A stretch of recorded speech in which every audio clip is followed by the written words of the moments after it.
नमस्कार. गेल्या एक 4-5 दिवसापूर्वी प्रभू रामचंद्राचा एक फोटो आणि अदर व्यक्तींचा फोटो त्या बॅनरवरती आहे. त्या संदर्भात आम्ही ते निषेध व्यक्त करण्यासाठी थांबलेलो आहोत. प्रभू रामचंद्रांच्या पेक्षा या धर्तीवरती, या भूतलावरती कोणी मोठं नाही.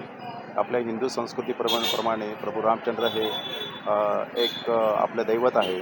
त्या दैवताच्या विरोधात जर कोणी अशी ही सोशल मीडियावरती किंवा कुणी सायबर कॅफे मार्फत ही जर असे फोटो पाठवले असतील तर त्याच्यावरती कठोर कारवाई व्हावी, याच्यासाठी आम्ही निषेध व्यक्त करण्यासाठी आम्ही इथे उभे राहिलो आहोत. एवढंच आपलं बोलणं आहे. पुढची भूमिका तुमची काय असेल? का असे प्रकार होऊ नये. त्याच्यामध्ये काय होतं का, ज्याच्या व्यक्ती जे असतात त्यांची बदनामी फुकटची होते आणि आपल्या हिंदू संस्कृतीला हे योग्य नाही.